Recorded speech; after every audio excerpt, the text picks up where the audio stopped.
Good morning, good afternoon, and good evening, dear listeners, from wherever you've tuned in to this channel all over the world.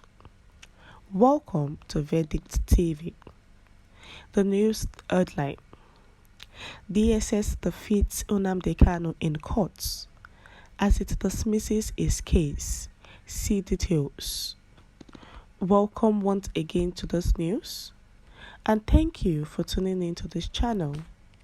But please do well to subscribe to this channel by clicking on the subscribe button and also the bell for more updates. Now to the news details. Carefully listen to the end. A federal high court sitting in Abuja has dismissed a fundamental rights enforcement suit brought before it by Nnamdi Kanu, the embattled leader of the proscribed indigenous people of Biafra, IPOB, against the Department of State Services, DSS.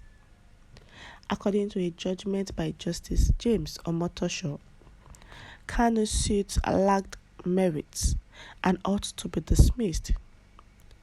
You will recall that Nnamdi Kanu had in the suit marked FAC ABJ CS 482-2022 and filed by his lawyer, sued the Director General of DSS, and the Attorney General of the Federation as first-to-child respondents respectively, alleging that the DSS subjected him to different inhuman treatments, including denying him his right to wear any clothes of his choice, like the Igbo traditional attire called Isiago, while in the facility or any time he appeared in court for his trial.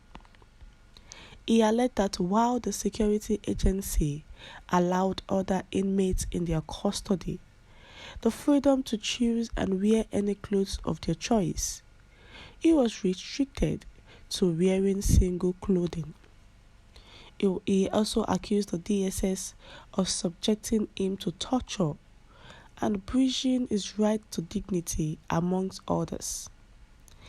He, therefore, sought an order from the courts directing the respondent to allow him to put on any clothing of his choice while in the facility or when appearing in public, among other reliefs.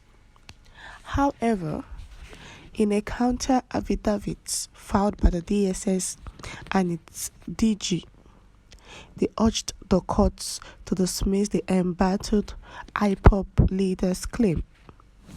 According to them, their operatives had not and had never tortured Kanu, either physically or mentally, while in their custody. They said Nnamdi Kanu was being held in their facility just like the other suspects, and that it was untrue that other suspects were allowed to put on any clothing of their choice, including Hausa and Yoruba traditional wear.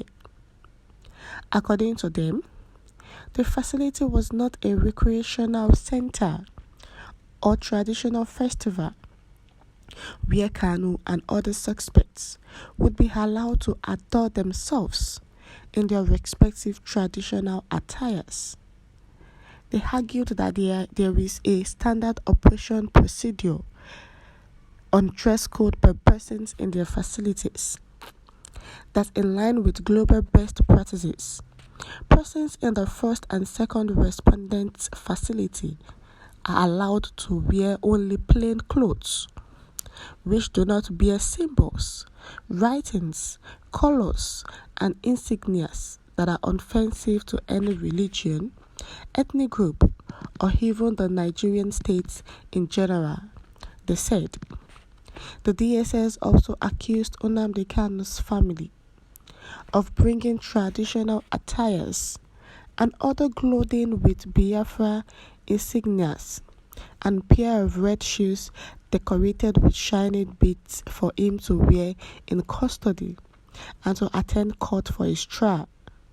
So the DSS also argued that Justice Peter Onyanko where Kanu is currently standing trial, and directed that Kanu should be allowed to wear any plain clothing of his choice, and that anything contrary would contravene the court's directive. The DSS also said they never breached his right to human dignity as alleged by the embattled IPOB leader. While delivering the judgment, Justice Omotosho held that the right to human dignity is contained in Section 34 of the 1999 Constitution. He said it was clear that the right to human dignity related to the right against torture and inhuman treatment, among others. He held that the case did not relate to torture or forced labor, as the evidence before the court did not prove that the DSS tortured Kanu. Nnamdi Kanu, who has been in the detention of the DSS for roughly 2 years now, has complained and said that the DSS are actually torturing him, treating him in an inhuman way, and also not allowing him to wear the clothing of his choice. And the DSS came with their own evidence and said all are lies, that they have to follow the necessary things that says that the people cannot wear anything based on it's not affecting the people in the place, affecting religious and other things. So the Justice Omotosho, who said that a right to dignity was not a right to change clothes as a prison inmate. He also held that Kanu failed to provide the photographs and the names of inmates who were allowed to wear different attires while in custody. So while he was describing the IPOB leader's allegations as a hypothesis without concrete evidence, he actually dismissed the case for lacking merits because the IPOB leader did not bring enough evidence. But Kanu has been complaining that the DSS are torturing him, they are breaching his right to dignity, and they are not allowing him to wear the clothes, the attire he wished to wear. But on that note, the case was dismissed. We have come to the end of the news, dear listeners. What's your view to this? Please share your view in the comment section. Thank you.